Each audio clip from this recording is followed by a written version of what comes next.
Saudara-saudara terkasih, apakah saudara sudah memulai hari ini dengan penuh sukacita dan punya niat untuk berbuat baik, meskipun kecil? Semoga Tuhan memberkati niat baik saudara.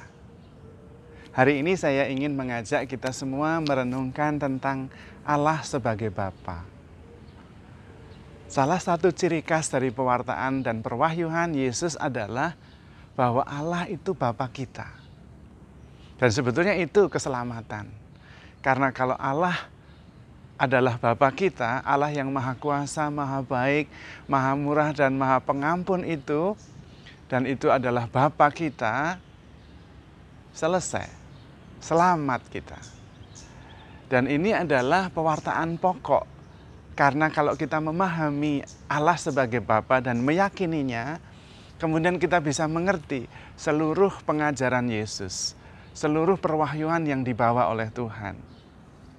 Karena memang keselamatan itu ketika Allah dan manusia menjadi satu. Dan relasi Allah sebagai Bapa atau relasi Bapa dan anak itu melampaui baik, buruk, benar, salah. Meskipun seorang anak itu nakal, ya tetap anaknya bagi bapaknya. Meskipun anaknya itu berbuat salah, ya ditegur tapi tetap anaknya. Bahkan ketika anak itu melawan, tetap anaknya. Dan itulah relasi yang menyelamatkan. Karena beyond baik, buruk, benar, salah. Maka kalau kita mengimani Allah sebagai Bapa, relasi kita dengan Allah itu sangat erat. Dan kemudian kita bisa mengerti segala-galanya. Meskipun kita berdosa, kita tetap diampuni. Karena kita anaknya. Dan kita harusnya tidak perlu khawatir apapun. Karena Allah yang adalah Bapa itu adalah Allah yang Maha Kuasa, Maha Kaya, punya segalanya. Dan Maha Bijaksana menyelenggarakan hidup kita. Maka tidak perlu lagi khawatir. Dan itulah keselamatan. Itulah shalom, itulah surga. Sudah mulai di dunia ini, yaitu ketika kita percaya bahwa Allah adalah Bapa. Karena itu di dalam Injil Yesus selalu mengingatkan kita agar kita menjadi seperti Bapa. Hendaklah kamu sempurna, seperti Bapamu yang di surga sempurna adanya. Di rumah Bapa-Ku ada banyak tempat. Dan aku pergi menyiapkan tempat bagimu. Nanti kalau sudah siap, aku akan datang dan menjemput kamu. Supaya di mana aku berada, kamu pun berada. Kalau kalian berdoa, berdoalah demikian. Bapa kami yang ada di surga. Nah, itulah inti dari pewartaan Yesus. Dan itulah keselamatan bagi kita semua. Kita sendiri, atau saya paling tidak pada waktu saya kecil, kami sering main-main dan membanggakan Bapak masing-masing dengan teman-teman yang pada waktu itu masih kecil-kecil dan belum mengerti. Kalau lagi mau membanggakan bapaknya, ya entah sadar atau tidak mengatakan, bapak saya tentara, ayo. Dia punya senjata, bisa maju perang. Anak kecil ya. Lalu ada yang tidak mau kalah, bapak saya bupati, punya jabatan. Ada yang tidak mau kalah, bapak saya presiden. Wah, presiden itu berkuah, tidak begitu ngerti anak-anak. Tetapi biasanya diskusi berantem itu selesai ketika ada yang mengatakan, bapak saya Tuhan, ayo. Nah, selesai sudah itu. Saya masih ingat waktu masih kecil-kecil itu, seringkali main-main seperti itu. Dan itu benar. Kita bukan hanya main-main. Bapak kita itu Tuhan, yang Maha Kuasa, Maha Baik, Maha Pengampun, Maha Segalanya. Itu adalah Bapak kita sendiri. Bapak mana yang akan memberikan ular kalau anaknya minta ikan? Bapak yang mana yang akan memberikan batu kalau anaknya minta roti? Kalau kamu saja, Bapak yang jahat, tahu memberi yang baik kepada anak-anakmu, apalagi Bapamu yang di surga. Maka kalau kita percaya kepada Kristus, sebetulnya tidak perlu khawatir apapun juga. Karena penyelenggara hidup kita ya Bapak kita sendiri. Yang mempunyai segala-galanya ya Bapak kita sendiri. Dan Bapak kita begitu baik. Apalagi yang perlu dikhawatirkan. Bahkan dalam kisah Bapak yang baik atau anak yang hilang, ditampilkan seorang Bapak yang sebetulnya memberikan segala-galanya. bahkan ketika tidak diminta. Karena itu ketika anaknya yang bungsu meminta bagian yang menjadi hak warisannya, diberikan juga. Meskipun anaknya tidak mengerti bahwa warisan yang lebih berharga adalah tinggal bersama bapaknya. Karena apapun yang ada pada bapak ya milik anaknya juga. Karena itu meskipun anaknya pergi tetap ditunggu tiap hari. Dilihat di jalan, dia keluar apakah ada anaknya pulang hari ini. Makanya ketika anaknya pulang habis-habisan dalam kondisi yang mengenaskan, bapaknya dulu yang lihat. Dari jauh bapaknya sudah lihat. Dan bapaknya lari menyongsong anak itu. Dan ketika anak itu mengatakan saya berdosa dan sebagainya, bapaknya tidak peduli. Ambil pakaian yang paling baik. Ya. Kenakanlah cincin. Cincin itu lambang martabat. Meskipun anaknya mengatakan biarlah aku jadi hambamu saja, bagi bapak anak ya tetap anak. Maka dikembalikan martabat anak itu dengan memberi cincin. Nah, luar biasa sekali. Dosa apa yang kurang?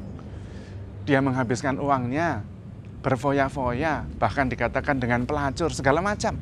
Semua dosa dilakukan. Tapi bapaknya tidak menyebut satu dosa pun.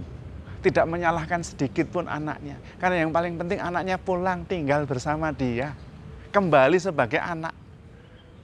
Maka Yesus juga mengajarkan kepada kita. Kita harus kembali seperti anak-anak. Kalau kalian tidak menjadi seperti anak kecil, kalian tidak bisa memahami masuk dalam kerajaan surga. Anak kecil itu percaya penuh kepada bapaknya. Seluruh hidupnya itu adalah bapaknya. Bahkan ketika dimarahi dia kembali nangis paling. Tapi kembali karena dia tidak punya dunia lain, tempat lain untuk pergi. Kecuali kepada bapaknya. Meskipun bapaknya lagi marah sama dia. Itu anak kecil. Nah, kenapa kita sulit memahami atau merasakan, mengalami Allah sebagai Bapa? Kenapa? Pertama, karena mungkin kita tidak punya relasi. Ya kita tahu Allah adalah Bapa, tapi tidak punya relasi. Seperti seorang anak punya bapak tapi tidak punya relasi. Tidak pernah mengunjungi bapaknya, telepon ya sekali-sekali. Bapaknya yang sering telepon. Tidak punya relasi. Bapak punya, tapi relasi tidak punya. Relasi bapak anak itu tidak punya. Atau yang sebaliknya, bapaknya memang tidak baik. Emosional, egois, mikir diri sendiri, sehingga tidak ada relasi juga bapak anak. Karena itu ketika membayangkan Allah adalah Bapa, sulit sekali. Kalau toh bisa, tidak punya relasi. Tetapi bersyukurlah, karena Tuhan Yesus selalu mengingatkan kita bahwa Allah adalah Bapa kita. Kita adalah anak-anak Allah. Itulah martabat kita. Itulah realitas kita. Bukan hanya seperti anak-anak kecil yang main-main. Bapakku Tuhan. Bukan main-main. Ini benar-benar Bapak kita adalah Tuhan kita. Dan kita begitu dikasihi. Maka kita bisa mengerti. Sumbu yang berkedip-kedip tidak akan dipatahkan. Lah dia Bapak kita tidak mungkin. Buluh yang terkulai tidak akan dipatahkan. Pasti ya dia Bapak kita. Relasinya beyond baik, buruk, benar, salah. Kalau salah, ditegur, diampuni. Bukan dipatahkan. Bukan Bapak itu. Dan kita tetap diberi rezeki, berkat yang berlimpah. Wong dia Bapak kita. Punya segala-galanya. Punya Bapak ya punya anaknya. Untuk apa Bapak punya segala-galanya kalau bukan untuk anaknya? Maka mari kita bukan hanya mengerti bahwa Allah itu Bapa kita, tetapi mengalami, merasakan, dan hidup berdasarkan keyakinan itu. Dan itu yang Yesus mau, supaya kita hidup dalam kepenuhannya. Allah bukan hanya gembala yang baik, Dia adalah Bapa yang baik.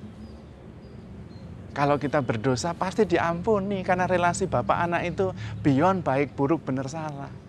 Kalau kita tidak punya pasti diberi. Allah punya segala-galanya dan Dia Bapak kita yang murah hati lagi. Kita saja Bapak yang tidak baik tahu memberi yang baik kepada anak-anaknya, apalagi Bapak yang di surga. Maka mari kita membangun relasi. Kalau tidak ada kita ciptakan, kalau sudah ada kita tumbuhkan, kita bangun relasi. Bukan hanya konsep bahwa Allah adalah Bapa, tapi kita benar-benar punya relasi. Bahwa Allah adalah Bapa kita. Kita merasakannya, kita mengalaminya, dan kita meyakininya. Dan kita hidup atas dasar keyakinan itu. Dan itulah shalom, itulah surga, itulah keselamatan. Di rumah Bapakku ada banyak tempat, menurut Tuhan Yesus. Dan aku pergi ke sana menyiapkan tempat bagimu. Kalau sudah siap, aku akan datang kepadamu, menjemputmu, supaya di mana aku berada, engkau pun berada. Sehingga engkau, aku, dan Bapa adalah satu. Tuhan memberkati.